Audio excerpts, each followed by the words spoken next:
So this was directed by Jeff Waldlow, who did Truth or Dare for Blumhouse. Let's talk about Fantasy Island.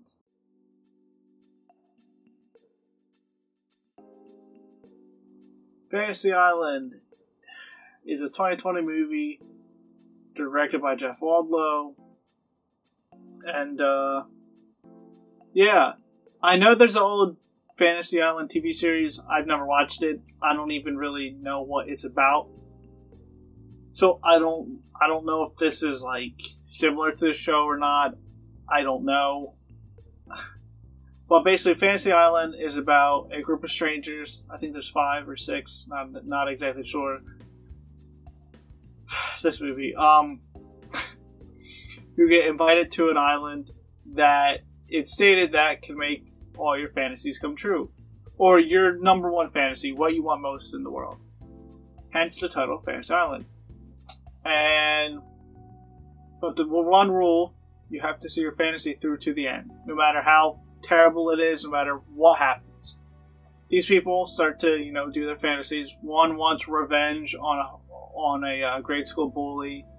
One wants to relive the moment in which she could have got married, but she turned it down. And stuff like that, like basic human wants and needs. And the fantasy starts going wrong. And the characters have to figure out what's happening, why the fantasies are going wrong, what actually is this island, is any of this actually even real, and so forth and so forth. I went in expecting to hate this movie. I couldn't stand Truth or Dare. I think it's a train wreck. Yet, I found myself enjoying some, not a lot, very little, some aspects of the movie.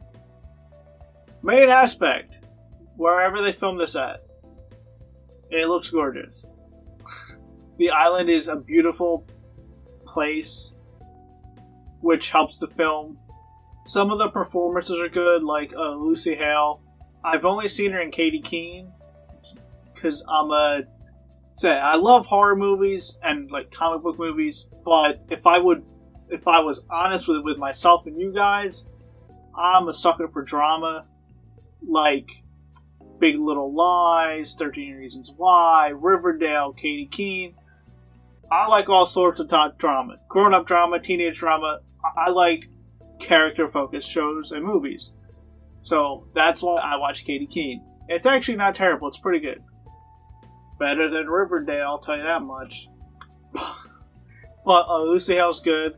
Michael Rooker's in this, which I did not realize. So he's always Mary Poppins. Always a pleasant surprise. So some of the performances are good. I didn't hate any of the characters, but I didn't really root for or care for any of the characters. I try my best not to overthink films, because as someone who's been writing a screenplay for a while, it's really hard to weed out all the little inconsistencies, all the little plot holes, all the little plot contrivances. It's a pain, and I know that. So I when little things shouldn't happen that do happen. I tend to overlook them, and I don't like overthinking movies because they're movies. At some point, you gotta recognize they're movies. They're not gonna be picture perfect. But this film has some huge leaps in logic. For an example, this girl shocks someone while water is splashing on them, but the water is also hitting someone else who is standing right next to the person being shocked. Both people would get shocked here. Not just the one dude. Both people. And in that singular moment, I shut my brain off and I went, no, that's too much even for me.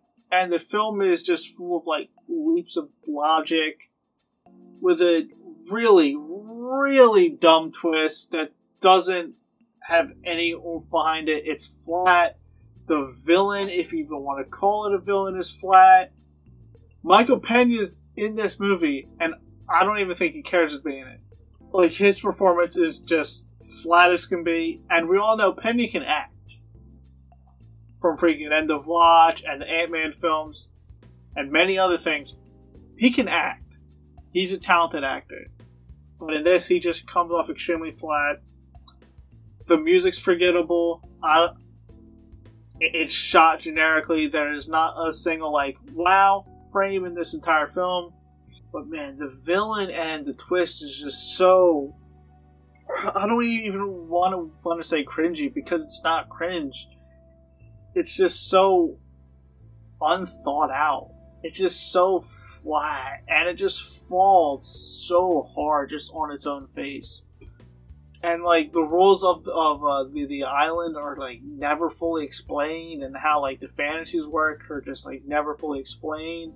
And they just throw logic just yeet, and they just chuck it out the window. And I just, if you can't tell, like I said at the start, I like very few things about this movie. The location and some of the actors.